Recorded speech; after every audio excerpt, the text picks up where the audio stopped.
ओम ज्ञानतिमिरान्धस्य ज्ञानाञ्जनशलाकया सत्सुरोन्मिलितं येन तस्मै श्रीगुरुवे नमः।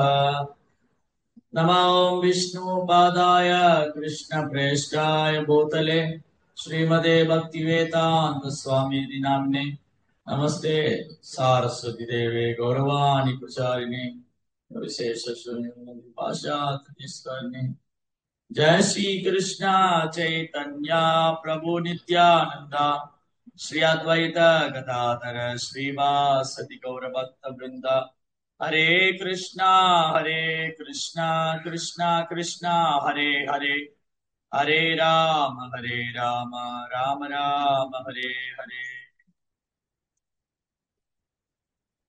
हरे कृष्णा பக்தர் எல்லாருக்கும் இனிமையான காலை வணக்கம். இன்றைய பாகவத சத்சங்க வகுப்புல கலந்துட்டு இருக்கிற எல்லா பக்தருக்கும் என்னுடைய பரிபாவன நமஸ்காரம். ஸ்ரீமத் பாகவதம் 3ஆம் ஸ்கந்தம் 2வது அத்தியாயம். இன்னைக்கு படிச்ச ஸ்லோகம் 12வது பதம். என்மர்த்தியலீலோ வைகம் சயோக மாயா பலம் தர்ஷியதா கிரகீதம் விஸ்மாபனம் ஸ்வயம் ச சோபகர்த்தே பரம் பதம் பூஷணம் பூஷணாங்கம். பகவான் தமது அந்தரங்க சக்தியான யோகமாயினால் இந்த பௌதிக உலகில் தோன்றுகின்றார். அவர் தமது லீலைகளுக்கு பொருத்தமான நித்திய ரூபத்துடன் வருகிறார். வைகுந்தநாதராக தமது நித்திய ரூபத்தில் உள்ள பகவான் உட்பட தங்களுடைய சொந்த ஐஸ்வர்யத்தில் செருக்குடையவர்கள் ஆகிய அனைவருக்கும் இந்த லீலைகள் அற்புதமானவையாக இருக்கின்றன. இவ்வாறாக அவரது ஸ்ரீ கிருஷ்ணரது உன்னதமான உடல் அணிகலன்களுக்கெல்லாம் அணிகலனாக விளங்குகிறது. Okay, God is great. இது எல்லா மார்க்கத்தவரும் ஒத்துக்கிறாங்க. கிறிஸ்தவ மார்க்கம், இஸ்லாம் மார்க்கம், சனாதன தர்மத்தை பின்பற்றக்கூடிய, அதாவது இந்துக்கள் என்று அறியக்கூடியவங்க எல்லாருமே கடவுள் ரொம்ப உயர்ந்தவர், God is great, கடவுள் உயர்ந்தவர். சரி, எப்படிங்க உயர்ந்தவர் அவரு? கடவுள் உயர்ந்தவர், சரி எப்படி உயர்ந்தவர்? கடவுள் என்ற வார்த்தைக்கான விளக்கம் என்ன, அர்த்தம் என்ன? இதுதான் சனாதன தர்மத்தோடைய சிறப்பு. சனாதன தர்மத்தோடைய சிறப்பு என்னன்னா, கடவுள் என்ற வார்த்தைக்கு மிக அற்புதமான விளக்கம் கொடுத்திருக்காங்க. கடவுள், ஆண்டவர், இறைவன், அவர் ஒருவர் தான். அந்த ஒருவர் இரண்டற்ற பரம்பொருள், மெய்ப்பொருள், பரமசத்தியம். அவர் தன்னை பல விதங்கள்ல விஸ்தாரம் செஞ்சுக்கிறார். அதுக்கப்புறம் அவர் இடத்துக்கும் சூழ்நிலைக்கும் காலத்துக்கும் ஏற்றாற் போல அவதரிக்கிறார். அதுதான் நம்ம முந்தைய வகுப்புல பார்த்தோம். சனாதன தர்மத்துல மட்டும்தான் பகவானுடைய பல்வேறு அவதாரங்கள், அவதாரங்கள், அவரது லீலைகள். மற்ற மார்க்கங்கள்ல கடவுள் இடத்துல ஒரு பயபக்தி, மரியாதை கலந்த பக்தி. அது எந்த மார்க்கம் எடுத்துட்டாலும் அதுல இறைவன் இடத்துல ஒரு பயம் கலந்த, ஒரு மரியாதை கலந்த பக்தி. அதுக்கப்புறம் அந்த இறைவன் ரொம்ப கருணை வாய்ந்தவர். அந்த கருணை வாய்ந்த இறைவன் நம்மை காப்பதற்காக தூதர்களை அனுப்புகிறார். தூதர்களை தான் அனுப்புனார், ஆனா தூதர்களே கடவுளாக்கிட்டாங்க. அதுதான் பிரச்சனை. மற்ற மார்க்கத்துல என்ன பிரச்சனை? மற்ற மார்க்கத்துல மட்டும் இல்ல, இன்னைக்கு பெரும்பாலும் ஆன்மீகத்துல என்ன பிரச்சனை, என்ன குழப்பம்னா, இறைவனை பற்றி யாரேனும் எடுத்து உரைத்தால் அவரை கடவுளாக்கிறோம். ஓ, இவர் சக்தி பெற்றவர், இவர் கடவுளை பற்றி வர்ணிக்கிறார், இவர் தான் கடவுள். கடவுள் மேல அன்பு செய்யுங்கன்னா அவரே கடவுளாக்கிறார். ஆனா இங்க அந்த மாதிரி இல்ல. நம்முடைய வேதங்கள், இதிகாசங்கள், புராணங்கள், இதில் யாருமே ஒரு சாதாரண நபரை கடவுளாவே எங்கேயும் சித்தரிக்கல. எந்த இடத்துலயும் வேதங்கள்லயும் சரி, புராணங்கள்ல, உபனிஷத்துக்கள்ல எங்கேயுமே ஒரு சாதாரண ஜீவனை கடவுளா சித்தரிச்சுக்க. அப்போ இன்னைக்கு வகுப்பு கொஞ்சம் தத்துவார்த்தமா தான் இருக்கு. ஏன்னா இதுக்கு முக்கியமான விஷயம். ஏன்னா கடவுளை பற்றி ரகசியங்கள், அவரை பற்றிய தத்துவங்கள், இதை நாம் அறிந்து கொள்வது அவசியம். என்னது? ஜீவனுக்கும் கடவுளுக்குள்ள வித்தியாசம் என்ன? ஜீவனுக்கும் பரமனுக்குள்ள வித்தியாசம். அதுதான் இங்க பிரபுபாத கோட் பண்ண உபநிஷத்துல இருந்து பிரபுபாத ரொம்ப அழகா கோட் பண்ணிட்டார். நித்யோ நித்யானாம் சேதன சேதனானாம் ஏகோ பகுனாம் யோ விததாதி காமன். ஒருவர் நித்தியமானவர், அவரிடமிருந்து தோன்றிய மற்ற அனைவரும் நித்தியமானவங்க. ஒருவர் ஆன்மீகமானவர், அவரிடமிருந்து தோன்றிய அனைவரும் ஆன்மீகமானவங்க. அப்ப என்ன வித்தியாசம் இதுல? கடவுள் நித்தியமானவர், அவரிடமிருந்து தோன்றிய நானும் நித்தியமானவன். பகவான் ஆன்மீகமானவர், அவரிடமிருந்து தோன்றிய நானும் ஆன்மீகமானவன். இது என்ன வித்தியாசம்? நித்யோ நித்யானாம் சேதன சேதனானாம் ஏகோ பகுனாம் யோ விததாதி காமா. அவர் ஒருவர் நம்ம எல்லாரையும் பாதுகாக்கிறார், பராமரிக்கிறார். அதனாலதான் அவர் பரமாத்மா, நம்ம அணு ஆத்மா. பரமாத்மா அப்படிங்கிறது கிருஷ்ணருக்கு மட்டும்தான். கிருஷ்ண பரமாத்மா, இயேசு பரமாத்மா, துர்க பரமாத்மா, அல்லா பரமாத்மா எல்லாம் கிடையாது. பரமாத்மான கிருஷ்ணர் தான். கிருஷ்ண பரமாத்மா, ஸ்ரீ கிருஷ்ண பரமாத்மா. அவர் பரமாத்மா, நான் அணு ஆத்மா. அவர் விபுவாத்மா, நான் ஜீவாத்மா. அப்போ இது சைத்தன்ய சரிதாமிரதத்திலும் இந்த சேம் ஸ்டேட்மெண்ட், நித்யோ நித்யானாம் சேதன சேதனானாம் ஏகோ பகுனாம் விததாதி காமன். இது உபநிஷத்தோட வாக்கியம். அந்த உபநிஷத்தோட வாக்கியம் சைதன்ய சரிதாமிரத்திலும் திரும்பவும் பறைசாற்றப்பட்டிருக்கு. எகாலே ஈஸ்வர கிருஷ்ணா ஆரா சபா பிரித்யா. எகாலே ஈஸ்வரா, ஒருவர் தான் எல்லோரையும் கட்டுப்படுத்துபவர், மற்றொரு எல்லோரும் அவருடைய சேவை. எக்காலே ஈஸ்வர கிருஷ்ணா ஆர சபா பிரித்யா. எக்காலே ஈஸ்வரா, ஒருத்தர் தான் பரம கட்டுப்படுத்துபவர், பரம அனுபவிப்பாளர், பரந்தாமன், பரம்பொருள், பரம சத்தியம். மற்றவங்க எல்லாம் அவருடைய சிறிய அணுக்கள், அங்க ஒரு அணுத்துகள் போல.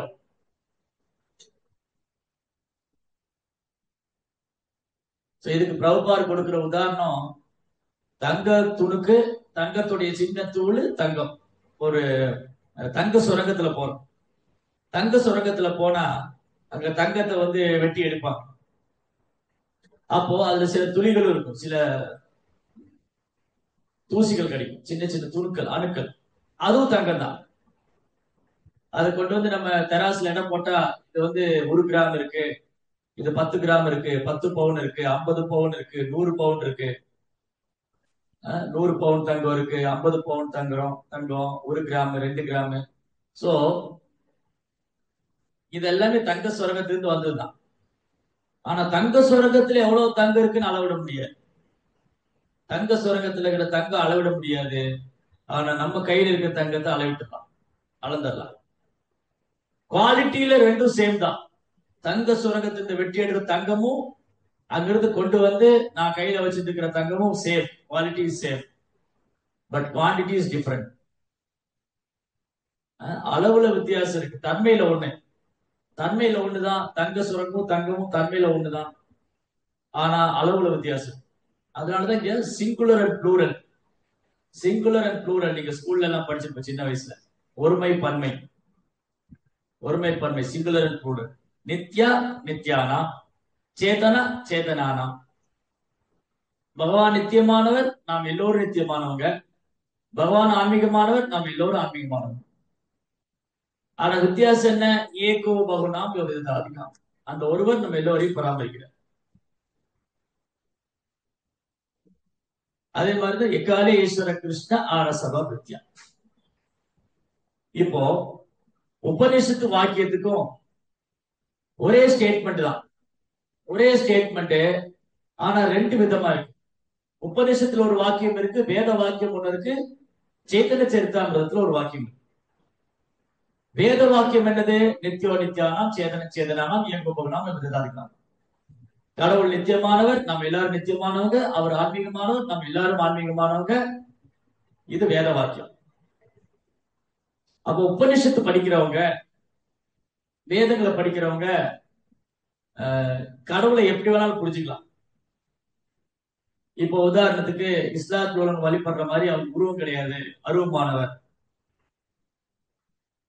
அருவத்துல இருந்து எல்லாம் வந்தது, அந்த கடவுள்கிட்ட இருந்து எல்லாம் தோன்றுச்சு, அவர் உருவமற்றவரா இருக்காரு அப்படின்னு அவருடைய அருவத்தன்மை, உருவமற்ற தன்மையை வழிபடுறோம். ஆனா இங்க ஸ்டேட்மெண்ட் என்ன இருக்கு, கிளியரா இருக்கு, அவர் நித்தியமானவர், நானும் நித்தியமானவர், அவர் ஆன்மீகமானவர், நானும் ஆன்மீகமானவர். சோ அங்க அவர்ங்கிற வார்த்தைய யார் வேணாலும் எப்படி வேணாலும் பயன்படுத்திக்கலாம். வேத வாக்கியத்தை எப்படி வேணாலும் இன்டர்பிரேட் பண்ணலாம், கமெண்ட்ரி விளக்கம் கொடுக்கலாம். வேத வாக்கியத்துக்கு ஒருத்தர் எப்படி வேணாலும் விளக்கம் கொடுக்கலாம், எப்படி வேணாலும் கமெண்ட்ரி கொடுக்கலாம். இப்ப உதாரணத்துக்கு ஸ்ரீபாத ஆதிசங்கராச்சாரியர், ஆதிசங்கராச்சாரியர் வேத வாக்கியத்தை எடுத்துக்கிட்டு எல்லாமே பிரம்மங்கிறத ஸ்தாபனை பண்றார், மாயாவாதத்தை ஸ்தாபனை பண்றார். சேம் ஸ்டேட்மெண்ட் தான், வேத வாக்கியம் தான். வேத வாக்கியத்தை எடுத்துக்கிட்டு அந்த வேத வாக்கியத்தை தன்னுடைய வார்த்தை ஜாலத்தினாலையும் தன்னுடைய மாயாவாத கொள்கையை ஸ்தாபனம் பண்றார். சோ மாயாவாதிகள் என்ன பண்ணலாம், இதே ஸ்டேட்மெண்ட் எடுத்துட்டு பிரம்மம் நித்தியமானது, பிரம்மம் நித்தியமானது, நானும் நித்தியமானவன், ஏன்னா நானும் பிரம்மம் தான், சர்வம் கலோ வைதம் பிரம்மம், எல்லாம் பிரம்மத்துல வந்தது, எல்லாம் பிரம்மத்துல முடியுது. அப்ப நான் யாரு, அகம் பிரம்மாஸ்மி, நானும் பிரம்மம் தான், நான் தான் அந்த பிரம்மம். சோ இப்படி வேத வாக்கியத்துக்கு இந்த மாதிரி விளக்கம் கொடுக்கலாம், கமெண்ட்ரி கொடுக்கலாம். எப்படி கமெண்ட்ரி கொடுக்கலாம், எல்லாம் பிரம்மத்திலிருந்து வந்தது, எல்லாம் பிரம்மத்துல முடியுது, பிரம்மம் என்றால் நித்தியமானது, ஆன்மீகமானது, அழிவற்றது. ஓ இந்த உடல் இருக்கும் ஆத்மா நித்தியமானது, ஆன்மீகமானது, அழிவற்றது, அப்ப ரெண்டு ஒண்ணு தானே. ஓ நான் இந்த உடல் எடுத்துக்கிட்டேன், இந்த உடலை விட்டுட்டேன்னா அப்புறம் நானும் அந்த பிரம்மம் ஒன்னாயிடுவேன், அதுக்கப்புறம் வேற பிரம்மம் கிடையாது, எல்லாம் ஒண்ணுதான், எல்லாமே ஒண்ணுதான். இப்படி விளக்கம் கொடுக்கலாம். அத வேத மந்திரங்கள் எடுத்துக்கிட்டு ஒருத்தர் தன்னுடைய வார்த்தை ஜாலங்களால எழுதலாம். ஆனா சைத்தன்ய சரிதாமிர்தம் கிளியரா சொல்லுது, எக்காலே ஈஸ்வர கிருஷ்ணா, ஒரு ஈஸ்வரன் தான் இருக்க முடியும், அவர் பரமேஸ்வரன். இல்லையே, நிறைய ஈஸ்வரர்கள் இருக்காங்களே. ஓ இருக்கலாமே, ஈஸ்வரன்னா கட்டுப்படுத்துபவர். ஆமா நிறைய ஈஸ்வரர்கள் இருக்காங்க. ஒரு கம்பெனியுடைய முதலாளி அந்த கம்பெனியை கட்டுப்படுத்துறாரு, ஒரு பள்ளிக்கூடத்துடைய கரஸ்பாண்டன்ட் ஸ்கூலை கண்ட்ரோல்ல வச்சிருக்கிறாரு, பிள்ளைங்களை கட்டுப்படுத்துறாரு. வீட்டுல கணவன் மனைவியை கட்டுப்படுத்துறாங்க, பிள்ளைகள் பெற்றோர்கள் பிள்ளைகளை கட்டுப்படுத்துறாங்க. தேவர்கள் தேவர்கள் ஒரு குறிப்பிட்ட கிரகத்தை கட்டுப்படுத்துறாங்க, இந்திரா, சந்திரா, வருணா, அக்னி, வாயு, இவங்க எல்லாமே கட்டுப்படுத்தக்கூடியவங்க, controller. But there are not supreme controller. இந்த கட்டுப்படுத்தக்கூடியவங்களையும் கட்டுப்படுத்துவோம், அவர் தான் பரமேஸ்வரர். பரமேஸ்வரர் ஈஸ்வர பரம கிருஷ்ணா, எக்கால ஈஸ்வர கிருஷ்ணா. சோ கிருஷ்ணா பரமேஸ்வரர், ஈஸ்வரர்களே பரம், உயர்ந்தவர், உன்னதமானவர், ஈஸ்வரர்களே உயர்ந்தவர். நிறைய ஈஸ்வரர் இருக்காங்க, அந்த நிறைய ஈஸ்வரர்கள் இருக்கலாம், ஆனா கிருஷ்ணா பரமேஸ்வரா, கிருஷ்ணா பரமேஸ்வரா. எல்லா ஈஸ்வரரையும் கட்டுப்படுத்தக்கூடிய ஈஸ்வரர்கள், கட்டுப்படுத்துறவங்க ஈஸ்வரர்கள். நாம கூட ஒரு வகையில கட்டுப்படுத்துறவங்களா தான் நினைச்சிட்டு இருக்கோம். நம்ம எல்லாருமே ஓ நான் தான் எல்லாரையும் கட்டுப்படுத்திட்டு இருக்கேன், நான் தான் இங்க கண்ட்ரோலர். இதுதான் மாயாவுடைய வலை, மாயாவோட டிக்டேஷன். மாயா என்ன சொல்றது, ஓ நீ தான் கட்டுப்படுத்திட்டு இருக்க, நீ தான் கண்ட்ரோல் பண்ற, உனக்குதான் அந்த அதிகாரம் இருக்கு, உனக்குதான் தகுதி இருக்கு. ஆனா கிடையாது, நம்ம எல்லாரையும் கட்டுப்படுத்துவது கிருஷ்ணா தான்.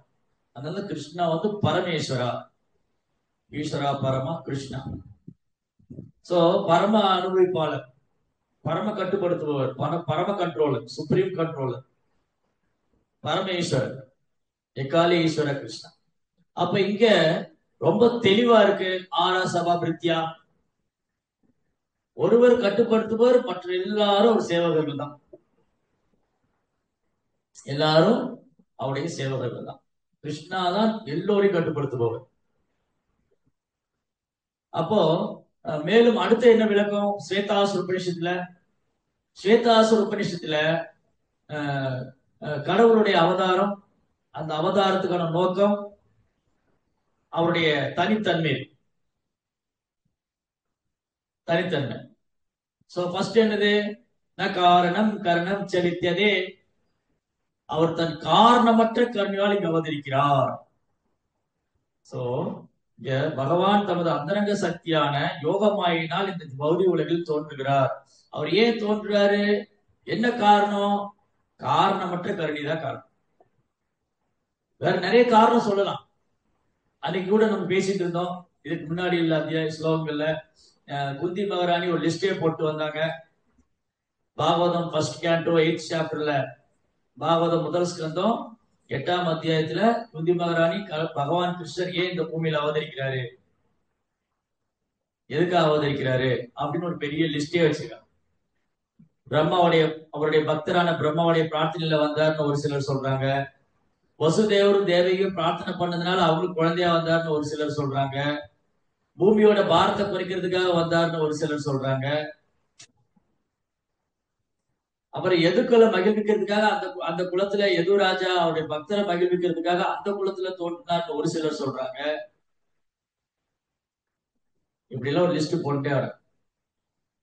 இதுக்கெல்லாம் இதுல எது அடிப்படையா இருக்குன்னா, எனிவே எப்படி பார்த்தாலும் அவர் தன் காரணமற்ற கருணையால் வர, காரணமற்ற கருணை. அப்ப இங்க பகவான் அவதரிக்கிறார். பகவான் இங்க நேரடியா அவதரிக்கிறார். தேச கால பாத்திரேச்ச, இடம் நேரம் சூழ்நிலைக்கு தகுந்தாற் போல வருவார். அதுக்கு தகுந்த மாதிரி உருவெடுத்துக்குவார். தேவைப்பட்டா மத்ஸ்ய அவதாரம் பண்ணுவார், தேவைப்பட்டா வராக அவதாரம் பண்ணுவார், தேவைப்பட்டா நரசிங்க அவதாரம். அவர் எல்லா ஜீவராசிக்கு மத்தியிலும் வராரு. தேவர்களுக்கு மத்தியில தோன்றுகிறார், மனிதர்களுக்கு மத்தியில தோன்றுகிறார், விலங்குகளுக்கு மத்தியில தோன்றுகிறார். அப்போ எந்த இடத்துக்கு அந்த இடம் ஏவல் சூழ்நிலை அதுக்கு தகுந்தாறு போல அவர் அவதரிக்கிறார். அதுக்கு தகுந்தா போல ரூபம் எடுக்கிறார். அந்த ரூபங்கள் எல்லாமே விஷ்ணு தத்துவங்கள, அது ஜீவ தத்துவம் இல்ல. ராமாதி மூர்த்தி சுகலா நியமே நதிஷ்டன் நன்னாவதாரம் விரோத் புவனேஷ் கிந்து கிருஷ்ண ஸ்வயம் சமவத் பரமத் புமான்யோ கோவிந்தமாதி புருஷம் தமகம் பஜாமி. ராமர், நரசிங்கர், வராகர், இந்த அவதாரங்கள்லாம் ராமாதி மூர்த்தி சுகலா நியமே நதிஷ்டன். ராமர், நரசிங்கர், வராகர் அவதாரங்கள், அவதாரத்துடைய அவதாரங்கள் அம்ச கலா. நன்னாவதார மகரோத் புவனேஷ் கிந்து. இந்த மாதிரி இந்த உலகத்துல பௌதிக உலகத்துல ஒரு இறங்கி வரும்போது ஒரு பல்வேறு ரூபங்கள்ல தோன்றுகிறார்.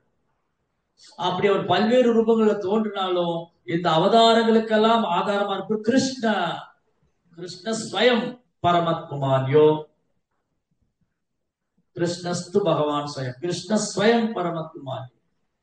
கோவிந்தமாதி புருஷம் தமகம் பஜாமி. அந்த கோவிந்தன் ஆதி புருஷன் அவரை நான் வணங்குகிறேன். அப்போ இதான் ஸ்டேட்மெண்ட். அப்போ கிருஷ்ணா அவர் தன் காரணமற்ற கருணையால் இறங்கியவர். காரணம் கருணம் செலுத்ததே. கடவுள் ரொம்ப உயர்ந்தவர் அப்படிங்கிறதுக்கான டெபினேஷன் விளக்கம் இருக்கு. ஆனா மற்றவங்க கேளுங்க தெரியாது. இங்க சாஸ்திரம், பகவத்கீதா, பாகவதம், ஆச்சாரியருடைய விளக்கங்களை படிக்கும் போது தெளிவா இருக்கு உபநிஷத்துல ஏன் அவர் உயர்ந்தவர். கடவுள் ரொம்ப உயர்ந்தவருங்க. எப்படி உயர்ந்தவருங்க? ஆனா அவர் உயர்ந்தவருங்க. எப்படி உயர்ந்தவருங்க? அது ஏதோ அமானுஷமான வேலையெல்லாம் பண்றாரு. என்ன அமானுஷமான வேலை பண்றாரு? அது ஏதோ அமானுஷமான வேலை. என்ன அமானுஷம்? இந்த உலகத்தை படைச்சிருக்காரு. எப்படி படைச்சாரு? படைச்சிருக்காருங்க. ஆனா தெளிவான பதில் இருக்குங்க. ஏன் கிருஷ்ணா உயர்ந்தவர்? நசமாதிகே. அவருக்கு சமமானவரோ அவரை விட உயர்ந்தவரோ யாரும் கிடையாது. நசமாதிகே. கிருஷ்ணருக்கு சமமான ஒரு ஒருத்தரும் கிடையாது, கிருஷ்ணரை விட உயர்ந்த ஒரு ஒருத்தரும் கிடையாது. அதனாலதான் கிருஷ்ணர் பரம புருஷோத்தமனான முழு முதற் கடவுள். ஏன் கிருஷ்ணருக்கு சமமான ஒருத்தரும் கிடையாது, அவரை விட உயர்ந்தவர் கிடையாது? அகம் ஆதிரிகி தேவானாம் கோவிந்தமாதி புருஷம். கிருஷ்ணா தேவாதி தேவன். ஆதி தேவன். சோ கிருஷ்ணர் ஆதி தேவராக தேவாதி தேவனா இருக்கிறதுனால அவருக்கு சமமானவர் யாரும் கிடையாது. ஈவன் அவர் அவதாரத்திலே அவருக்கு சமமானவர் யாரும் கிடையாது. கிருஷ்ணர் அவருடைய சொந்த அவதாரத்துல கூட, அப்புறம் மற்ற தேவர்கள்லாம் விட்டுருவோம். மகாதேவர், சுகோர்மான், அதாவது மகாதேவர், பிரம்மதேவர், இந்திரா, சந்திரா, அவங்க எல்லாம் அப்படி ஓரமா இருக்கு. மனுஷங்களும் ஓரமா இருக்கு. ஈவன் கிருஷ்ணருடைய அவதாரத்துல கிருஷ்ணருக்கு நிகராக மற்ற அவதாரத்தை சொல்ல முடியாது. அதுதான் கிருஷ்ணாவுடைய ஸ்பெஷல். ராமர், நரசிங்கர், வராகர், இந்த மாதிரி பல்வேறு அவதாரம் பண்றாரு. அவதாரங்கள் ஒரு குறிப்பிட்ட இடத்துக்கு சூழ்நிலைக்கு தகுந்தாற் போல அவர் அவதாரம் பண்றாரு. அது எல்லாமே தெய்வீகமானது, ஒன்றிலிருந்து ஒன்று வேறானது அல்ல, எல்லாம் நித்தியமானது. அப்படி இருந்தாலும் கிருஷ்ணருடைய லீலைக்கு ஈடாக. That's a point. தீபாசியேவகி தசாந்தரம் அபிபேத்ய தீபாயதே விவர்தஹேது சமான தர்மா யக்ஞாப் ஏவ விஷ்ணு தயா விபாதி கோவிந்தமாதி புருஷம் தமகம் பஜாமி. ஒரு மெழுகுவத்தியை கொண்டு நிறைய மெழுகுவத்தி ஏற்றினாலும் ஆதியில் உள்ள மெழுகுவத்தி அப்படியே தான் இருக்கு. அதுக்கு எந்த சேதாரமும் எந்த நஷ்டமும் கிடையாது, ஒரே கிடையாது. அதே போலதான் கிருஷ்ணா கோவிந்தம் ஆதி புருஷன். அவற்றிலிருந்து பல்வேறு அவதாரங்கள் வந்தாலும் அவர் குறையாமலே இருக்க. அதனாலதான் அவர் பரிபூர்ணமான புருஷோத்தம். அதான் கிருஷ்ணா. அதனால கிருஷ்ணருக்கு சமமா யாரையும் ஒப்பிட முடியாது. நசமாதிகே பராச சக்தி விவிதேவ சூயதே சாவாபதி ஞான பலாக்கிரியாச்ச. அவர் சக்தி எல்லையற்றது. கிருஷ்ணாவுடைய சக்தி எல்லையற்றது. இதான் டெபினேஷன். காடுங்கிறது டெபினேஷன். கடவுள்னா எல்லாம் விளக்கம். கிருஷ்ணருக்கு சமமானவர் யார்? கிருஷ்ணர் தன் காரணமற்ற கருணையாளிக்கு வருகிறார். பகவான் தன் காரணமற்ற கருணையாளிக்கு தோன்றுகிறார். அவர் கிருஷ்ணருக்கு சமமானவரோ அவரை விட உயர்ந்தவரோ யாரும் கிடையாது. நம்ம யாரையாவது கிருஷ்ணருக்கு சமமானவரே அல்லது ஒரு கிருஷ்ணரோட உயர்ந்தவரே அப்படின்னு சொல்லிட்டா கிருஷ்ணருடைய தரத்தை நம்ம தாழ்த்திட்டோம்னு அர்த்தம். யாரையுமே நம்ம கடவுளுக்கு ஒப்பிட்டு பார்க்க விட்டோம். யாரையாவது கடவுளோட ஒப்பிட்டு பார்த்தா, யாரையாவது நம்ம கடவுளோட ஒப்பிட்டு பார்த்தோம்னா நம்ம கடவுளுடைய தரத்தை தாழ்த்திட்டோம். எந்த ஒரு தேவர்களை கூட, ஈவன் தேவர்களை கூட பகவானோட ஒப்பிடக்கூடாதுன்னு சாஸ்திரம் சொல்லுது.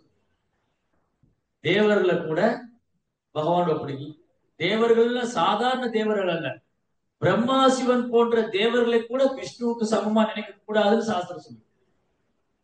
எஸ்து நாராயணம் தெய்வம் பிரம்மருத்ராதி தெய்வத சமத்வித்தேன திஷ்டேன ஷப்பாஷண்டி பவே பிரணாம்.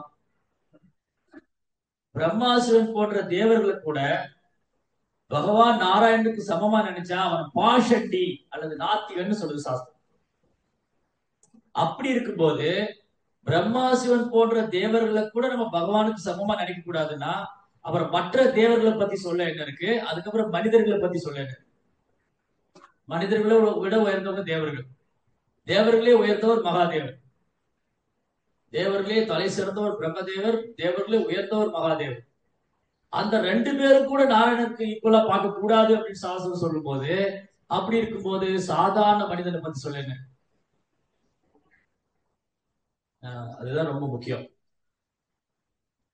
அதனால எந்த ஒரு நபரையும் கிருஷ்ணரோடு சம்பந்தப்படுத்தி பார்க்கல.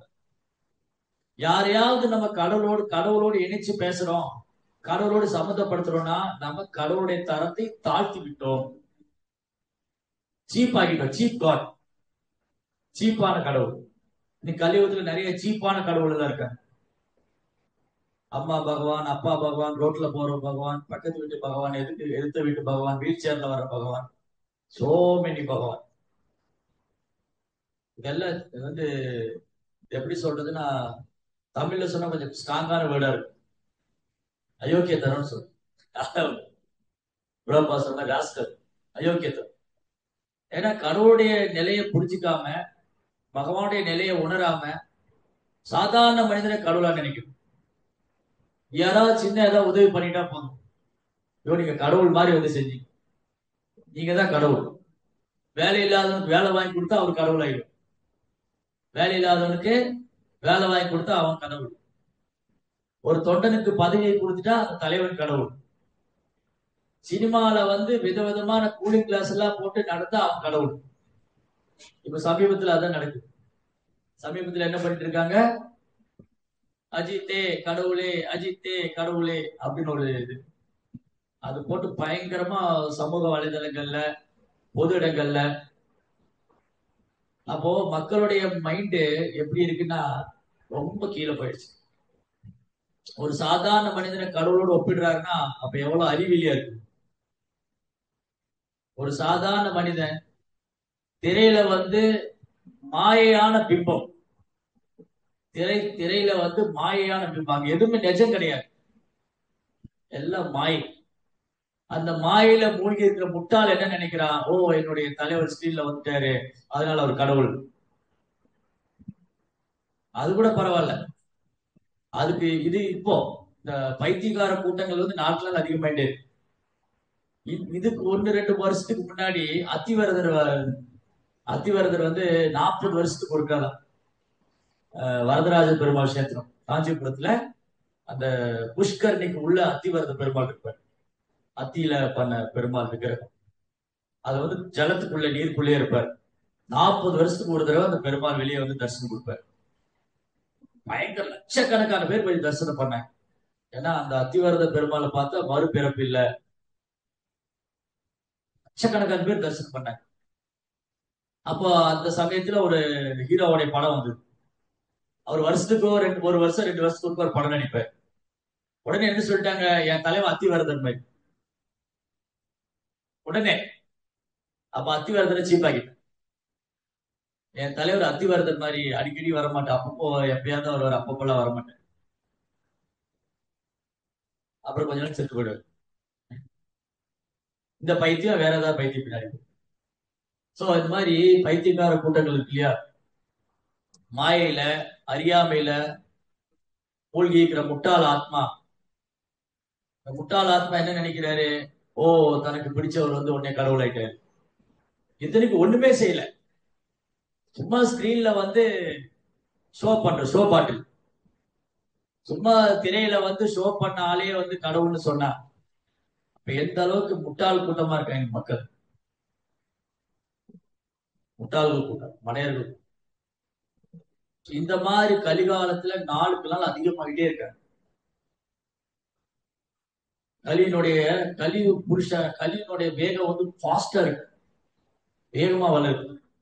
கலி வேகமா வளர வளர என்ன ஆகுது, இந்த மாதிரி முட்டாள்கள் அறிவியலிகள் ஒரு சினிமா படத்துக்கு அவ்வளவு ஆர்ப்பாட்டங்கள். காலையில 1:30 மணிக்கு ஷோ, 2 மணிக்கு ஷோ. இதே காலையில 4:30 மணிக்கு கோயிலுக்கு வாங்கினா வரமாட்டேன். மழை பெய்யுது, குளிர் அடிக்குது, என்ன நீங்க காலையில 4:30 மணிக்கு கோயிலுக்கு கூப்பிடுறீங்க. அது அவனுக்கு காலையில 4:30 மணி இல்ல, அது ராத்திரி அவங்களுக்கு. இல்லையா, நான் வந்து சின்ன வயசுல வீட்டுல பூஜை பண்ணி, சின்ன வயசுல இல்ல, இஸ்கான் வந்த புதுசுல, காலையில 4 மணிக்கு வீட்டுல மங்களாரத்தி பண்ணேன். உடனே பக்கத்து வீட்டுக்காரன் கேட்டாங்க எங்க அம்மாட்ட, என்ன உங்க பையன் நடுராத்திரில பூஜை பண்ணிட்டு இருக்காரு. ஆமா, அவங்க 4 மணி நடுராத்திரி. அப்ப எப்ப அவங்க விடியுது, 7 மணிக்கு தான் விடியுது. 7 மணிக்கு தான் விடியுது.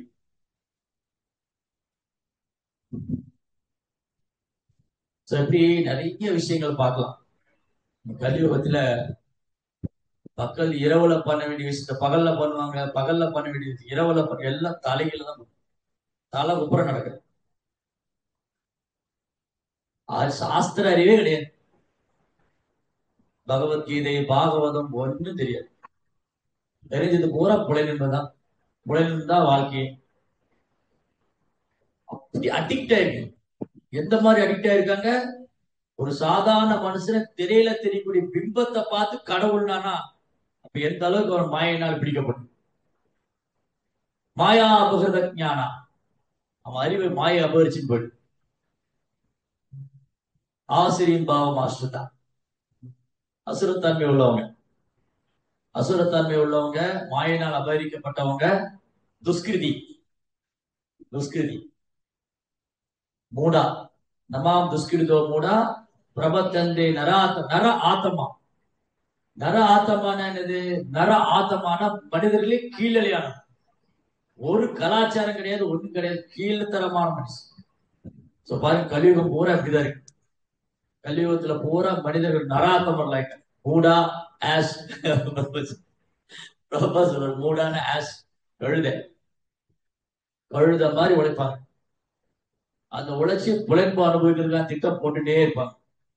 மூடா நராத்தமா மாயா அபகிருத ஞானா. என்ன பௌதிக கல்வி படிச்சாலும் அவங்க அறிவு இல்லாம தான் இருக்கும். ஏன்னா மாயை அபகரிச்சு போயிடும். ஆசிரியின் பாவம் ஆசுதா, நாத்திக கொள்கை. இதுதான் கலியுகம். அதனால கலியுகத்துல பிரச்சாரம் பண்றதுக்கு போராடும். ஆச்சாரியர்கள் வந்து பிரச்சாரம் பண்றதுனாலதான் நடக்குது. பிரபுபாதர் வந்ததுனாலதான் இதெல்லாம் சாத்தியமாச்சு. இல்லாட்டி யோசிச்சு பாருங்க, பிரபுபாதர் வரலன்னா அவ்வளவுதான், முடிஞ்சு போச்சு. கிருஷ்ணா என்ன பண்றாரு? இதுதான் கிருஷ்ணாவுடைய கருணை. கிருஷ்ணாவுடைய கருணை என்னன்னா, சில நேரம் அவரே நேரடியா இறங்கி வந்துடுறாரு. சில நேரங்கள்ல அவர் தன்னுடைய தூய பக்தர்கள் அமைச்சிருக்கிறார். நித்திய சித்தா, ஆத்மீக லோகத்துல பகவானுக்கு நித்தியமா சேவை பண்ணக்கூடிய தூய பக்தர்கள் அமைச்சிருக்கிறார். அவங்க வந்து இந்த மாதிரி பைத்தியகார முட்டாள்தனமா இருக்கிறவங்க எல்லாம் இப்படிதான் இருக்கணும். அதுல பைத்தியம் முத்தி போனவங்க எடுத்துக்க மாட்டாங்க. ரொம்ப பைத்தியம் முத்தி போச்சு அவ்வளவுதான் அப்படிங்கிற சூழ்நிலை இருக்கும்போது அவங்க ஒண்ணுமே செய்ய முடியாது. ஓரளவுக்கு அரை பைத்தியமா இருக்கிறவங்க சரி, இது நல்லா இருக்கு, இது ஏன் பண்ணக்கூடாது. பைத்தியம் ஆரம்பநிலையில் இருக்கிறவங்க டக்குன்னு எடுத்துக்கலாம். சரி, ரைட், நல்ல விஷயம், நல்லதா. இதெல்லாம் யாருமே சொல்லிக் கொடுக்க யாருமே இல்லை, சொல்லிக் கொடுக்க யாருமே இல்லை. ஆனா இதுல இன்னொரு விசேஷ கருணை என்னன்னா, பிரபுபாத மாதிரி ஆச்சாரியருடைய சக்தி எப்படி இருக்குன்னா, பைத்தியம் முத்தி போனவங்க கூட மாறிடுவாங்க. நம்ம எல்லாம் போய் பிரச்சாரம் பண்ணணும்னு வச்சுக்கோங்க, ஏன்னா நாமளே பைத்தியமா இருந்தவங்க. நம்ம பைத்தியமா இருந்ததுனால நம்ம போய் பிரச்சாரம் பண்ணா, ஐயோ இது நம்ம அவங்க நம்மளை பார்த்து பைத்தியம்னு சொல்லுவாங்க. நான் பாருங்க, கிருஷ்ணன் மேல பைத்தியமா இருக்க பைத்தியக்கார கூட்டம், அவங்க நம்மள சொல்லுவாங்க. அவங்க நம்மளை பார்த்து பைத்தியம் நினைப்பாங்க, நாம அவங்கள பார்த்து பைத்தியம் நினைச்சிட்டு இருக்கோம். ஆனா ஆச்சாரியர் என்ன பண்றாரு? அவருடைய தூய்மையினால பைத்தியம் முத்தி போனவங்களுக்கு கூட பக்தி கிடைச்சிடும். அப்படிதான் இருந்தது அமெரிக்கால. எல்லாம் போதையெல்லாம் போட்டு மனித வாழ்க்கை லட்சியமே தெரியாம இருந்தாங்க. பிரபுபாடைய கருணையால இந்த பைத்தியம் முத்தி போனவங்க கூட கிருஷ்ணன் மேல பைத்தியமா இருக்கு. மொத்தத்துல இந்த ஜன உலகத்துல யாரோ ஒருத்தர் பைத்தியக்காரனா இருந்தாலும் எல்லாருமே பைத்தியக்காரங்க தான்.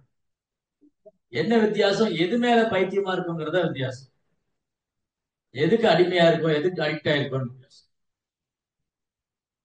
பக்தர்கள் கிருஷ்ணர் மேல பைத்தியமா இருப்பாங்க, பௌதிகவாதிகள் பௌதிக விஷயத்துல பித்து பிடிச்சிருப்பாங்க. நூனம் பிரமத்த குருதேவி கர்மா. பிரமத்தா means mad of sense gratification. உடன்பத்துல பித்து பிடிச்சிருக்காங்க. நம்ம எப்படி இருக்கோம்? கிருஷ்ணர் மேலேயும் பித்து பிடிக்கல, ரெண்டுக்கு நடுவுல நின்றுடும். அந்த மாதிரி சில கிருஷ்ணன் மேல தூய அன்பு வரல, பௌதியம் விட்டு போகல, இங்க இல்ல அங்க இல்ல. அதனாலதான் பாகவதம் படிச்சுட்டே இருக்கு, கேட்டுட்டே இருக்கு, பக்தர் சங்கத்திலே இருக்கு. அப்பதான் இங்க உத்தவர் மாதிரி ஒரு ஃபீலிங் வரும். உத்தவருக்கு அந்த ஃபீலிங் என்ன? உத்தவர் கிருஷ்ணரை நினைச்ச உடனே அழக. நம்மளால கிருஷ்ணரை நினைக்கவே முடியல, அப்புறம் எங்க அழகு? உத்தவர் கிருஷ்ணரை நினைச்ச உடனே அவர் கண்ணுல இருந்து கண்ணீர் வருது. நான் எப்பேற்பட்ட பக்தரா இருப்பேன். நானும் ஜபமாலை வச்சு கிருஷ்ணரை நினைக்கணும்னு பாக்குறேன், ஜபம் பண்ணா கூட கிருஷ்ணரை நினைக்க முடியல, இல்லையா? இதுதான் கண்டிஷன் சோல். கண்டிஷன் சோலுக்கும் லிபரேட்டட் சோலுக்குள்ள டிஃபரன்ஸ் தான். முக்தி பெற்ற ஆத்மாவுக்கும் கட்டுண்ட ஆத்மாவுக்குள்ள வித்தியாசம் இதுதான். முக்தி பெற்ற ஆத்மா கிருஷ்ணரை நினைத்த மாத்திரத்துல ஒரு கண்ணுல கண்ணீர். கட்டுண்ட ஆத்மாவுக்கு ஜபம் பண்ணா கூட கண்ணுல கண்ணீர் வர மாட்டேங்குது. சரி, கிருஷ்ணாவுடைய நாமத்தை தான் சொல்றோம். கிருஷ்ணாவுடைய நாமத்துல ஒரு முழு சக்தியை வச்சிருக்கதா சொல்ற. நாம் தான் அகாரி பகுதானித சர்வ சக்தி. கிருஷ்ணனுடைய நாமத்துல முழு சக்தி இருக்கு. ஆனாலும் பாருங்க, எனக்கு கண்ணுல கண்ணீர் வர மாட்டேங்குது. சைத்தன்யா சொல்றாரு இல்லையா, கண்ணுல கண்ணீர் வர மாட்டேங்குது. அதனால இது வந்து பக்திங்கிறது சாதாரண விஷயம் இல்ல. சினிமா நடிகர் ஆண்டவரேன்னு சொல்றது, சினிமா நடிகர் கடவுள்னு சொல்றது, தன்னுடைய அரசியல் தலைவருக்கா அது பாருங்க, நீங்க தேர்தல் சமயத்துல பாருங்க, தேர்தல் சமயத்துல என்ன பண்ணுவாங்க, அந்த கிருஷ்ணர் அர்ஜுனனும் ரதத்துல உட்கார்ந்து இருப்பாங்கல்ல, கிருஷ்ணர் தேரோட்டியா இருப்பாரு, அர்ஜுனன் ரதத்துல இருப்பாரு. அந்த மாதிரி ஒரு போஸ்ட் அடிச்சு ஓட்டுவாங்க. அவங்க தலைவனை உட்கார வச்சுட்டு அந்த வேட்பாளர் இருக்காருல்ல, அந்த வேட்பாளர் பின்னாடி ரதத்துல உட்கார்ந்து இருப்பாரு, அவங்க தலைவர் ரதம் ஓட்டிட்டு இருப்பாரு. இல்ல தலைவர் ரதத்துல உட்கார வச்சு இவரு ஓட்டிட்டு, யோக்கியத்தனம். அப்படியே கடவுளா நினைச்சுக்கிறது அவங்க.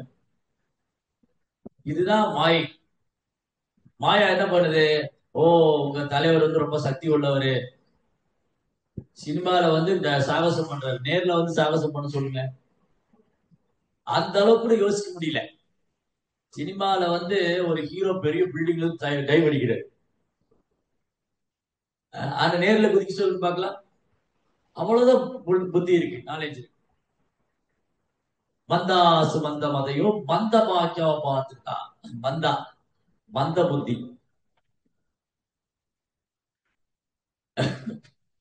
அதனால இந்த கிருஷ்ணா அல்லது கடவுளுங்கிறது வந்து சாதாரண விஷயம் இல்ல. சீப் காட் ஆகிக்கூடாது, சீப்பான கடவுள் ஆகிக்கூடாது. நீங்க நிறைய சீப்பான கடவுள் இருக்காங்க கலியுகத்தில். அதனால மக்கள் எல்லாத்தையுமே சீப்பா எடுத்துக்கிறாங்க. கிருஷ்ணா பேர்பட்டவர் அல்ல.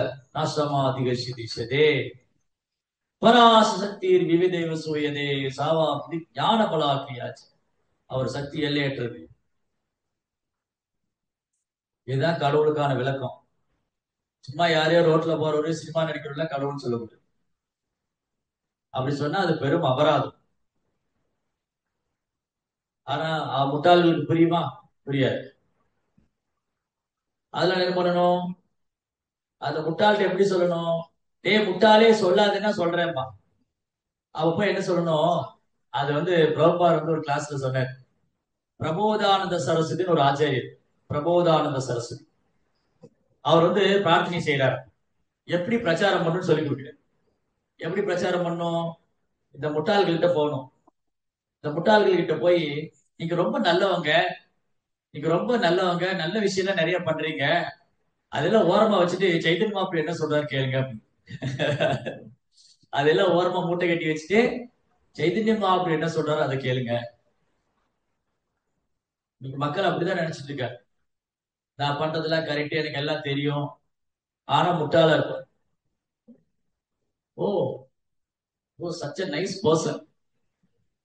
பாலிஷ்டா ப்ரீச் பண்றது. எப்படி பாலிஷ்டா ப்ரீச், ஓ நீங்க ரொம்ப நல்லவருங்க, நீங்க நிறைய தான தர்மம் எல்லாம் பண்றீங்க, நீங்க ரொம்ப புண்ணியவான்.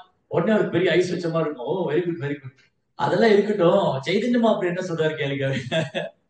சைதன்ய மாப்பிள்ளை என்ன சொல்றாரு, கீர்த்தனிய சதாஹரி, ஹரே கிருஷ்ணா கிருஷ்ண கிருஷ்ண ஹரே ஹரே, ஹரே ராம் ராம் ராம் ஹரே.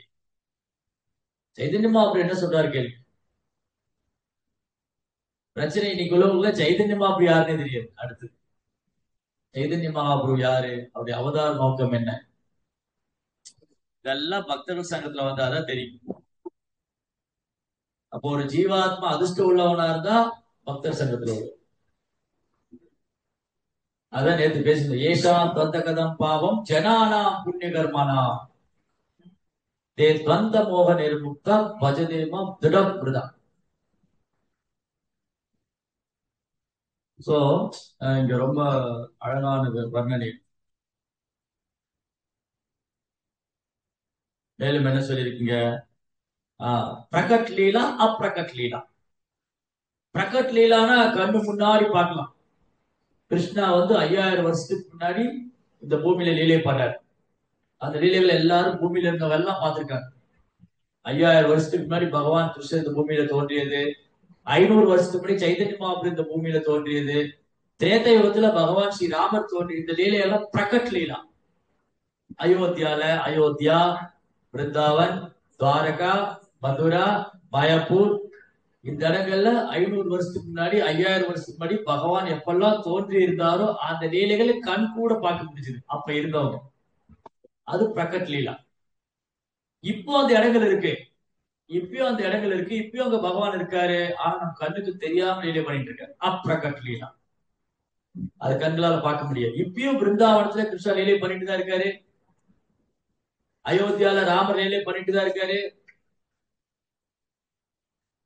ஆனா இந்த ஜட கண்ணால பார்க்க முடியாது.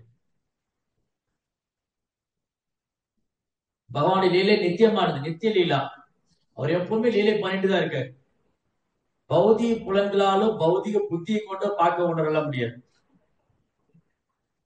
பிரேமாஞ்சன சுரித பக்தி விலோச்சனி, பக்திங்கிற மை பூசப்பட்ட கண்ணாலதான் பார்க்கணும். இந்த மாதிரி கிருஷ்ணா அவர் இந்த பூமியில தனது யோகமாய சக்தினா, இது நேற்று பார்த்தோம், யோகமாய சக்தினா தோன்றியா சம்பவாமி ஆத்மமாயா சுஜாமியகம், தமது லீலைகளுக்கு பொருத்தமான நித்திய ரூபத்துக்கு எப்ப என்ன ரூபம் எடுக்கணும்னு அவருக்கு தெரியும். ஏன் கடவுளுக்கு உருவம் இல்லை, ஏன் உருவம் இல்லை, அவர் என்ன உருவம்னா எடுத்துக்கிறார். படைப்பு எல்லாமே அவருக்கு தான் வருது. இந்த பிரபஞ்சத்துல எல்லா ஜீவன்களையும் அவர் தான் படைக்கிறாரு. அப்ப அந்த ரூபத்துல வர்றதுக்கு அவருக்கு என்ன கஷ்டம்? அவர் விருப்பப்படும் போது, தேவைப்படும் போது, சூழ்நிலைக்கு தகுந்த போல உருவெடுப்பார். காட்டு பன்றியோட உருவம் தேவைப்பட்டது. ஏன் காட்டு பன்றியோட உருவம் தேவைப்பட்டது? அந்த இரண்யாட்சி வந்து பூமி கடையில கர்ப்ப கடல்ல போட்டு பூமி வச்சுட்டான். கர்ப்ப கடல் இங்க இருக்கிற கடல் இல்ல. இங்க இருக்கிற கடல் எங்க இருக்கு? இங்க இருக்கிற கடல் பூமியில தான் இருக்கு. இங்க இருக்கிற கடல் பூமியில தான் இருக்கு. அந்த பூமியை கொண்டு இன்னொரு கடல்ல வச்சாருன்னா அது என்ன கடல்? அது கர்ப்ப கடல். காஸ்லோஸ், கர்ப்போஷம். காஸ்லோஸ்னா காரண கடல், கர்ப்ப கடல். கர்ப்ப கடலை கொண்டு போய் வச்சுட்டான். அப்போ வராக அவதாரம் பண்ணு. காட்டு பன்றி என்ன பண்ணும்? அது கூறிய கொம்புகள்ல இருக்கு. அது இறையை தேடி போகும். எங்கேயாவது எனக்கு இறை கிடைக்குமான்னு போய் அப்படி பூமியை குத்தி தோண்டி, அந்த மாதிரி வராக அவதாரம் பண்ணி பூமி மேல வசதி தச நசி கலே தரணி தவல சசினி கல்லங்க கலே வஞ்சிமா. அது மாதிரி தேவைப்பட்டா மீன் அவதாரம் பண்ண மத்ஸ்ய அவதாரம் எடுத்தாரு. மத்ஸ்ய அவதாரம் எதுக்கு எடுத்தாரு? பிரளயம் வந்து தண்ணி எல்லாம் மூழ்கிடும். அப்ப தன் பக்தர்களை காப்பதற்காக ஒரு பெரிய பிரம்மாண்டமான மீனா வந்து பிரளய பயோதி ஜலேதி சமானசி வேதம் விகித பகீத சரித்திரமகேதம் கேசவவேதா மீன சரீரம். கூர்ம அவதாரம் பண்ணாரு. சித்திரிக்க விபில தவேதி சதி தவ பிரிஷ்டே தரணி தரண சக்ர கரிஷ்டே. கூர்ம அவதாரம் பண்ணாரு. சோ கூர்ம அவதாரம் பண்றாரு. பெரிய மந்தார மலையை முதுகுல தாங்கிட்டாரு. பிரம்மாண்டமான மந்தார மலை, அது ஆமையோட ஓடு மேல வச்சிருந்தது. அந்த மலையை பார்க்கடல் கடையும் போது, அந்த மலை உரசும் போது அவருக்கு எப்படி இருந்தது? யாரோ புறுபுறு பண்ணி சொரிஞ்சு விடுற மாதிரி இருந்தது. சிலப்போ அந்த அப்பா எல்லாம் குழந்தைகிட்ட சொல்லுவாங்க, ஏய் அப்பா கொஞ்சம் முதுகு சொரிஞ்சு விட. குழந்தை என்ன பண்ணும்? நான் சின்ன வயசுல பாத்திருக்கேன். இந்த மழைக்காலத்துல வேர்க்குரு வரும், வெயில் காலத்துல சின்ன சின்ன வேர்க்குரு வரும். அப்ப அப்பா என்ன பண்ணுவாங்க, குழந்தைக்கு ஒரு சீப்பு கொடுத்து அந்த வேர்க்குரு முடிச்சுட்டேன். நீங்க பாத்துருக்கீங்களா? அது மாதிரி எல்லாம் பார்த்தது.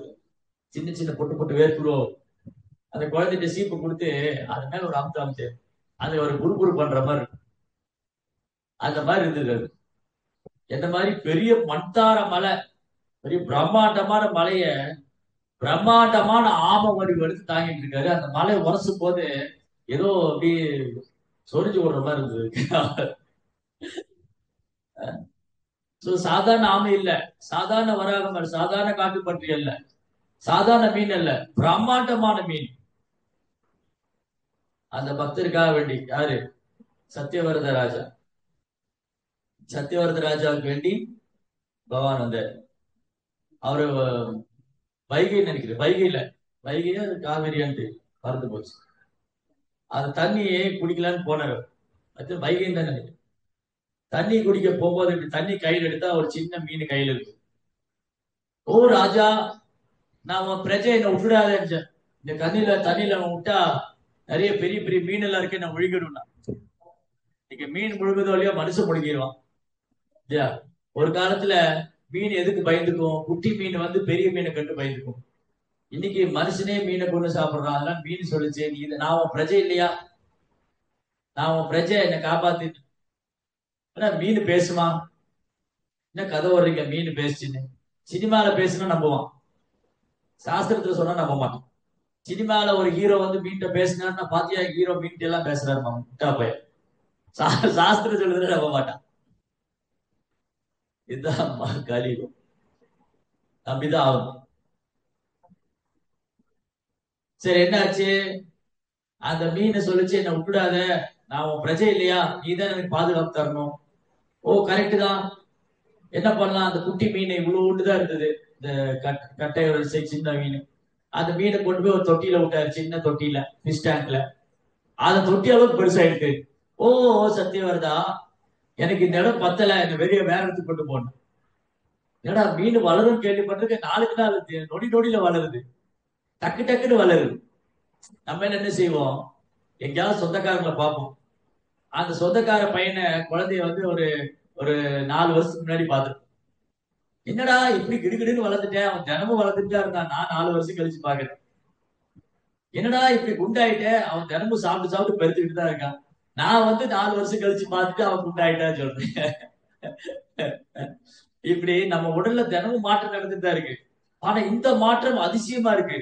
முதல்ல சின்ன ஃபிஷ் டேங்க்ல விட்டாரு, அந்த டேங்க் அளவுக்கு பெருசாயிடுச்சு. அவர் பெரிய தொட்டியில கொண்டு விட்டார். மீன் சொல்லுச்சு, எனக்கு இந்த இடம் பத்தல, என்ன வேற இடத்துக்கு மாத்திரியா நீ. ஒரு பெரிய தொட்டியில விட்டாரு, அந்த தொட்டி அளவுக்கு பெருசாயிடுச்சு. ஏ சத்தியவரதா, எனக்கு இந்த இடம் பத்தலப்பா. அவர் ஒரு குட்டையில கொண்டு விட்டாரு, அந்த குட்டை அளவுக்கு பெருசாயிடுச்சு. ஓ சத்தியவரதா, இந்த இடம் பத்தல. என்னடா இது வம்பா போச்சு, கொண்டு ஏரியில விட்டாரு, பெரிய ஏரியில. ஏரியில விட்டா ஏரி அளவுக்கு பெருசாயிடுச்சு. இவருக்கு ஒரே ஆச்சரியம், என்ன மீன் வளரும் கேள்வி, நிமிஷம் நிமிஷம் வளருதுடா. ஆச்சரியமா போயிடுது. அப்புறம் கேட்டா, நீங்க யாரு, உண்மையை சொல்லுங்க, நீங்க யாரு, தயவுசெய்து எனக்கு நீங்க யாருன்னு சொல்லுங்க, எனக்கு ரொம்ப குழப்பமா ஆச்சரியமா இருக்கு. அப்ப சொன்னாரு, நான் தான் பகவான். நான் பகவான் வந்திருக்கேன். கொஞ்ச நாள் பிரளயம் வரும், அப்ப ஊரெல்லாம் தண்ணீர்ல மூடிடும். நீ என்ன பண்ண, பிராமணர்கள், மூலிகைகள், வேதங்கள்லாம் எடுத்துட்டு உன்னை நோக்கி ஒரு பெரிய ஷிப், ஒரு கப்பல், ஒரு படகு வரும். அதுல எல்லாம் ஏத்திட்டு எல்லா பூமியே தண்ணியில மூழ்கிரும். பயந்து போயிடாத. ஒரு சர்ப்பம் வரும், வாசுகி வரும், அதை கண்டு பயந்துக்காத, அது என் பக்தர் தான். அந்த வாசியோட ஒரு சர்பத்தை வந்து ஒரு பகுதியை வந்து என்னுடைய போட்ல கட்டிக்கோ, அப்ப நான் வருவேன், அந்த டைம்ல நானே வருவேன். இன்னொரு பாகத்தை என்னுடைய அந்த சுறா, ஷார்க் இருக்கு இல்லையா, சுறாவுக்கு வந்து ஒரு கொம்பு இருக்கு, சுறா மீன் பாத்திருக்கீங்களா? எங்க அதெல்லாம் பார்க்கணும். அதுக்கு ஒரு கொம்பு மாதிரி ஷார்க். அந்த ஃபிஷ்ல நிறைய கேட்டகரி, திமிங்கலம், சுறா, அந்த மாதிரி நிறைய. அதுல ஒரு கொம்பு உள்ள மீன், அந்த மாதிரி ஒரு கொம்பு இருக்கு, அதுல கட்டிக்கோ, நான் உன்னை சேஃபா கொண்டு போயிடுவேன் அப்படின்னு அனைத்து வேதங்களின் ரகசியத்தையும் சொன்னார். பகவான் மத்ஸ்ய அவதாரம் பண்ணி அனைத்து வேதத்தின் ரகசியத்தையும் சத்தியவர்தன் சொன்னாரு. சத்தியவர்தன் தான் வைவஸ்வர மனுவார். சத்தியவர்த முனிவர் தான். இது வந்து சக்ஷுஷ மனுவுடைய காலத்தில் நடந்தது. ஒரு அவதாரம் மத்ஸ்ய அவதாரம், 2 அவதாரம் நடந்தது. சாய்பூ மனுடைய காலத்துல ஒரு மத்ஸ்ய அவதாரம் உண்டு, சக்ஷுஷ மனுடைய காலத்துல இருக்கு. அவரு தான் வந்து அடுத்தது வைவஸ்வத மனு. வைவஸ்வத மன்வந்தரே பாரத கண்டே ஜம்பு தீபே மேருஹு வைவஸ்வத மன்வந்தரே உத்தராயணே அப்படிலாம் சொல்லுவாங்க. ஏக்கா திதி கொடுக்கும் போது, இல்ல கல்யாணம் பண்ணும்போது, இது மாதிரி எல்லாம் சொல்லுவாங்க. அப்போ இப்ப நடக்கிற மனுவுடைய ஆட்சி காலம் வைவஸ்வத மனு. சத்தியவரத ராஜா தான் இப்ப வைவஸ்வத மனுவா இருக்கு. அப்ப பாருங்க, அடுத்த தகுதி அவருக்கு வரணும். சத்தியவரத ராஜா வைவஸ்வத மனு ஆகணும்னா வேதத்தின் ரகசியம் அவருக்கு சொல்லணும். அவர் தான் மனித குலத்துக்கு தந்தையா இருக்க முடியும். சோ இப்படி டைம், பிளேஸ் அண்ட் சர்க்கம்ஸ்டன்சஸ், இடம், சூழ்நிலை, நேரத்துக்கு காலத்துக்கு தகுந்த பகவான் வர. நரசிம்ம அவதாரம், நீ மனுஷனா மிருகமானே அவன் யோசிக்க முடியல, அதுக்குள்ள அவனை போட்டுட்டாரு. அவன் பார்த்துட்டு இருக்கான், முடிச்சிட்டு இருக்கான், என்னடா அது மிருகம், என்ன மனுஷன் இது, இது மனுஷனா மிருகமான, நான் மிருகம், நான் மானுஷம். நரசிம்மரை நீங்க மனுஷனுடைய கேட்டகரியிலையும் சேர்க்க முடியாது, மிருகத்திலையும் சேர்க்க முடியாது. என்னடா பார்த்தான், நீ என்னடா என்ன பாக்குற, அவர் பிடிச்ச ஒரு கொசுவை நசுக்கிற மாதிரி நசுக்கிட்டாரு. எண்ணெய் கசிவு ஒரு பெரிய மலை மாதிரி இருப்பான். அந்த மலை மாதிரி இருக்கிற எண்ணெய் கசிப்பு, மலை மாதிரி இருக்கிற எண்ணெய் கசிப்பு நரசிம்மர் முன்னாடி கொசு மாதிரி இருந்தாரு. அப்ப நரசிம்மர் எப்படி இருக்காரு? அற்புத சிங்கா, அற்புத சிங்கா, தவக்க ரக்கமல்ல ரே நகம் அற்புத சிங்கா. எண்ணெய் கசிப்பு மலை மாதிரி இருப்பான். அந்த மலை மாதிரி இருக்கிற எண்ணெய் கசிப்பு நரசிம்மர் முன்னாடி கொசுமா இருந்தா, அப்ப நரசிம்மர் எப்படி இருந்திருப்பாரு? சிங்கத்தோட பிடரி மயில் மாதிரி அவர் தலைமுடி, அது ஆகாசத்துல போய் தட்டு, தேவர்களுடைய விமானம் எல்லாம் தெரிச்சு போய் விழுது. அற்புத சிங்கா. அது மாதிரி கிருஷ்ணா எப்படி வேணாலும் வருவார். அசுரர்கள் திட்டம் போடலாம் கடவுள் கிடையாதுன்னு, ஒரு செகண்ட்ல அவங்க திட்டத்தெல்லாம் பீஸ் பீஸ் ஆக்கிடுவார். கடவுள் கிடையாதுன்னு சொல்லலாம், கடவுள் எப்படி வருவாருன்னு சொல்லலாம். கடவுள் வருவாரா பார்க்கலாம், வருவார். கடவுள் வந்தாரு, நீ பாத்தியா? பார்க்கல. ஏன் பார்க்கல? ஏன்னா நீ அயோக்கியனா இருந்த, அவர் மரண ரூபத்துல வந்தார், அவ்வளவுதான். நாம கிருஷ்ணரை உணரக்கூடிய நிலையில் இல்ல. யாரு பகவானை ஏற்றுக்கொள்ளலையோ அவங்களுக்கு கிருஷ்ணா மரண ரூபத்துல வருது. ஓ இதோ கிருஷ்ணர் வந்தாரு. எப்படி வந்தாரு? பூகம்பம் வந்தாரு, வெள்ளப்பெருக்கா வராரு, சுனாமியா வராரு, புயலா வராரு. ஏன் இப்படி வராரு? ஏன்னா நீங்க எல்லாம் பாவவாரி சரி. ஓகே, நான் நல்லது பண்ணா கிருஷ்ணனுக்கு பகவானா வருவேன். ஓகே, கிருஷ்ணா இங்க எல்லாம் பக்தர்களா இருக்காங்க, இவங்கிட்ட போய் அன்பு செய்யும். சரணடையை மறுக்கும் போது கிருஷ்ணாவை சரணடையை மறுக்கிறவங்க, கிருஷ்ணரை ஏற்றுக்கொள்ளாதவங்க, பாவகரமான வாழ்க்கையை வாழ்றவங்க, இயற்கையை துஷ்பிரயோகம் பண்றவங்களுக்கு கிருஷ்ணா மரண ரூபத்துல வருது. இயற்கையை துஷ்பிரயோகம் பண்றவங்களுக்கு கிருஷ்ணா மரண ரூபத்துல வருது. அதனால கிருஷ்ணரை உணர்றதுங்கிறது பக்தினால மட்டும்தான் உணர முடியும். பக்தி இல்லாம அவர் எப்படி உணரலாம்? இந்த மாதிரி எல்லாம் உணரலாம். பக்தி இல்லாதவங்க கிருஷ்ணர் எப்படி உணரலாம்? ஓ இதோ புயல், கடவுள் ஒரு புயல் அனுப்பிச்சிட்டாரு, இதோ ஒரு சுனாமி, கடவுள் ஒரு சுனாமி அனுப்பிச்சிட்டாரு, அந்த ரூபத்துல வர. அப்ப யோசிப்பான், ஏன் கடவுள் அனுப்பிச்சாரு? ஏன் கடவுள் இருக்காரா இல்லையா? ஏன் இப்படி நடக்குது? பாவவாரிகளை செய்றீங்களே, அதனாலதான் நடக்குது. இல்லாட்டி கிருஷ்ணருக்கு என்ன விருப்பமா புயல் அனுப்பணும், பூகம்பம் வர வைக்கணும்? நோ. இல்லையா? போலீஸ் டிபார்ட்மெண்ட் பொதுமக்களை அடிச்சு உதைக்கிறதுக்காக இல்ல. போலீஸ் டிபார்ட்மெண்ட் எதுக்கு இருக்கு? குடிமக்களுக்கு பாதுகாப்பு கொடுக்கறதுக்காக. ஆனா போலீஸ் டிபார்ட்மெண்ட் ரொம்ப கொடூரமா நடந்துக்கிறாங்க. யார்கிட்ட கொடூரமா நடந்துக்கிறாங்க? அரசாங்கத்தோட சட்டத்தை மீறவங்ககிட்ட கொடூரமா. சமுதாயத்துல குழப்பம் விளைவிக்கிறவங்க, தீவிரவாதிகள், துஷ்டர்கள், திருடர்கள், கொள்ளையர்கள், அயோக்கியர்கள் அதிகமாகும் போது போலீஸ் டிபார்ட்மெண்ட் கண்டிப்பா நடந்துக்கிறாங்க. எஸ், கோர்ட்டுக்கு கூட்டு போங்க, பனிஷ்மெண்ட் கொடுங்க. அதே மாதிரிதான் இறைவனின் சட்டம். இறைவனுக்கு 2 சட்டம் இருக்கு. ஒரு காயினுக்கு 2 பக்கம் இருக்கு இல்லையா? ஒரு காயினுக்கு 2 பக்கம் இருக்கும், தலைப்பக்கம் பூ பக்கம். ஒரு பக்கம் சிங்கத்தோட தலை இருக்கும், இன்னொரு பக்கம் பூ இருக்கும். ஒரு பக்கம் காயின்ல இந்தியா காயின், இந்தியன் ருபீஸ் இல்லையா, இந்தியன் ருபியில காயின்ல ஒரு பக்கம் சிங்கத்தோட தலை இருக்கு, இன்னொரு பக்கம் பூ இருக்கு. பூவா தலையா? சோ கிருஷ்ணாவுடைய கருணை ஒரு பக்கம், கிருஷ்ணாவுடைய தண்டனை ரெண்டுமே ஒரு கருணை தான். ரெண்டுமே கருணை தான். ஆனா எதை நம்ம தேர்ந்தெடுக்கிறோம்? தண்டனை பாகத்தை தேர்ந்தெடுக்கிறோமா இல்ல கருணை பாகத்தை தேர்ந்து? அது நமக்கு அந்த சுதந்திரம் நம்ம கிட்ட. ஓகே, உனக்கு என்ன வேணும்? இல்லையா, குழந்தையில சில விளையாடுவாங்க, காசு சுண்டி விட்டுட்டு பூவா தலையான்னு சொல்லுங்க இல்லையா? சின்ன வயசுல காசு சுண்டி விட்டு பூ வருதா தலை வருதா சொல்லு, பூவா தலையா சொல்லு பார்க்கலாம். நான் தான் சூஸ் பண்ணணும், எனக்கு எந்த சட்டத்தின் கீழ் நான் இருக்கணும். நான் எந்த சட்டத்தின் கீழே இருக்கணும்? இறைவனுடைய கருணையின் சட்டத்தின் கீழே இருக்கணுமா இல்ல தண்டனைங்கிற சட்டத்தின் கீழே வரணுமா? அந்த சுதந்திரம் கிருஷ்ணா கொடுத்துட்டேன். ஓகே, நீ தண்டனையின் சட்டத்துக்கு கீழே வரணுமா? ஜட உலகத்துல கஷ்டப்பட்டுட்டே என்ன சரணடைஞ்சது, கருணையின் சட்டத்துக்கு கீழே வந்துடுவேன், நான் உன்னை பாத்துக்கிறேன், பயப்படாத. மாசுச்சேக சர்வதர்மான் பரித்யஜ்ய மாமேகம் சரணம் பிரஜா அகம் துவா சர்வ பாபேப்யோ மோக்ஷயிஷ்யாமி மா சுச்ச. பயப்படாதே. எப்படி கிருஷ்ணா அவருடைய தன் காரணமற்ற கருணையினால தன் சொந்த சரீரத்திற்கு இறங்கி வராரு. வெறுமனே கட்டுண்ட ஜீவாத்மாக்களை விடுவிக்கணும், ஜீவாத்மாக்களுக்கு ஒரு வாய்ப்பு கொடுக்கணும், கிருஷ்ணனை பத்தி கேட்கறதுக்கும் பாடுறதுக்கும். என்ன துரதிருஷ்டம் இந்த கலியுகத்துல, என்ன துரதிருஷ்டம்? யாரை பத்தி கேட்கணுமோ அவரை பத்தி கேட்க மாட்டேங்கிறோம், யாரை பத்தி பாடணுமோ அவரை பத்தி பாட மாட்டேங்க, எல்லாம் அறியாமையில் மாயில். அதனாலதான் இந்த சங்கீர்த்தன இயக்கம் இந்த உலகத்துக்கே நன்மை தரக்கூடிய. ஹரே கிருஷ்ணா கிருஷ்ண கிருஷ்ண ஹரே ஹரே, ஹரே ராம ராம ராம ஹரே ஹரே. இந்த நாமத்தை சங்கீர்த்தனம் பண்ண போகும்போது எல்லாருக்கும் வாய்ப்பு கிடைக்குது கேட்கறது. அப்புறம் கிருஷ்ண கதா ஹரி கதா பண்ணும்போது எல்லாருக்கும் வாய்ப்பு கிடைக்குது கேட்கறது. அப்ப கேட்கறதுக்கு பாடுறதுக்கு வாய்ப்பு. சோ கிருஷ்ணா இந்த பூமியில எதுக்கு அவதாரம் பண்றாரு? அவரை பத்தி கேட்கறதுக்கு பாடுறதுக்கு வாய்ப்பு கொடுக்கிறான்னு புண்ணியதேவி சொல்றாங்க. சின்வந்தி காயந்தி ஸ்னேந்தி சாதம். கிருஷ்ணரை பத்தி பாடாம கேட்காம அவர் நினைக்க முடியாது. இந்த அத்தியாயமே கிருஷ்ணர் மேல எப்படி நினைவு நிறுத்துறதா? கிருஷ்ணரை பற்றி பாடாம கேட்காம அவர் பற்றி ஜபிக்காம எப்படி நினைக்க முடியும்? ஏன் நீ கிருஷ்ணர் மறந்து போயிருக்காங்க? மக்கள் கேட்கக்கூடாத விஷயங்களை கேட்கிறாங்க, பார்க்க கூடாத விஷயங்களை பாக்குறாங்க, பாடக்கூடாத விஷயங்களை பாடுறாங்க, படிக்கக்கூடாத விஷயங்களை படிக்கிறாங்க. கூட நட்பு சேடா எல்லாம் கம்ப்ளீட்லி கொலாப்ஸ்ட். ஒட்டுமொத்த சமுதாயம் சரிஞ்சு போய் கிடைக்கும். அதனாலதான் கிருஷ்ணா இந்த பூமியில சரி பண்ணிட்டே இருப்பார். கிருஷ்ணா தர்மத்தை சரி பண்ணுவாரு, திருப்பி வரும். அப்படியே ரிப்பீட்டடா நடத்திட்டு இருக்கு. யுகங்களுடைய தாக்கம். கிருஷ்ணா என்ன பண்ணாரு? பகவத்கீதை கொடுத்துட்டு போனாரு. ஆனா எவ்வளவு பேர் பகவத்கீதை படி? அவர் உடனே அவரே சைத்தன்ய மகாபிரபு வந்தார். பகவத்கீதையில எப்படி அவரை சரணாகதி பண்ணணும், எப்படி அவர் மேல அன்பு செய்யணும்னு சொல்லி.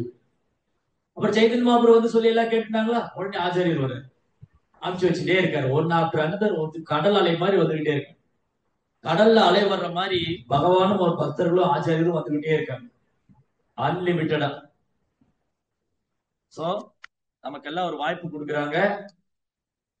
கிருஷ்ணரை மறந்து போயிருக்கிற ஜீவாத்மா சும்மா போற வரவன் எல்லாம் கடவுள்னு சொல்லாம கிருஷ்ணரை முழுமுதற் கடவுளா ஏற்றுட்டு அவர் மேல அன்பு செய்யணும். அப்பதான் என்ன ஆகும்? நம்ம பிறப்பு இறப்பு சக்கரத்திலிருந்து விடுபடும், அறியாமையிலிருந்து விடுபடுவோம். கிருஷ்ணரை முழுமுதற் கடவுளா ஏற்றுக்கொள்ளாத வரைக்கும் ஒருத்தர் அறியாமையிலிருந்து விடுபட முடியாது. கிருஷ்ணரை ஏற்றுக்கொண்டதுக்கு அப்புறம் ஆச்சாரியருடைய அடிச்சுவட்டை பின்பற்றி அவருக்கு பக்தி செய்யும். அப்பதான் நம்முடைய உண்மையான ஆதாரமான நிலையில் நம்ம இருக்கும். நான் கிருஷ்ணனுடைய சேவகன். இல்லாட்டி என்ன ஆயிடும்? இந்த போற வரவங்கள கடவுளே கடவுள்னு சொல்லிட்டு இருந்தா அடுத்த பிரிவில் அவங்க வீட்டுல நாய்க்குட்டியாவோ பூனைக்குட்டியாவோ பிறக்க வேண்டியது.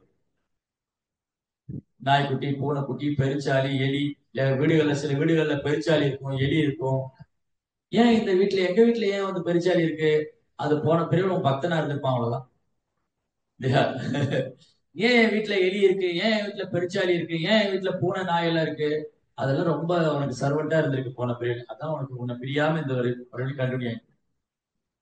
ஓ வெரி நைஸ். அப்ப நான் அது மேல அட்டாச்மெண்ட் ஆயிட்டா நான் அடுத்த பிறவில எலியாவும் புனியாவும். Oh this dog is very dear to me. நாய் எனக்கு ரொம்ப பிடிச்சிருக்கு. அப்ப நாய்க்கு சேவை பண்ணிட்டு இருந்தா அடுத்த பிறவில நாய் ஆயிடும். Instead of serving God, they are serving dog. கடவுளுக்கு சேவை பண்ணாம நாய்க்கு பூனைக்கெல்லாம் சேவை பண்ணிட்டு இருந்தா அந்த நிலைமை வரும். சோ எல்லாத்துக்குமே சுதந்திரம் இருக்கு. அந்த சுதந்திரத்தை சரியா பயன்படுத்திட்டு கிருஷ்ணாட திரும்பி போற வேலையை பார்க்கணும். இதுதான் ஆச்சாரியர் சொல்றாரு, பகவான் கூப்பிடுறாரு, எல்லாத்தையும் நடக்கும். ஹோல் ப்ரோக்ராம் அதுதான். நம்ம கொடுத்திருக்க சுதந்திரத்தை சரியா பயன்படுத்திட்டு இந்த மனித வாழ்க்கையை சரியா பயன்படுத்தி பகவான் திரும்ப போகணும். இல்ல இதை விட்டுட்டோம், போச்சு, அவ்வளவுதான். ஹரே கிருஷ்ணா. விரந்திரா ஸ்ரீமத் பாகவதம் கி, ஸ்ரீல பிரபுபாத் கி ஜெய். உங்களுக்கு ஏதாவது கேள்விகள்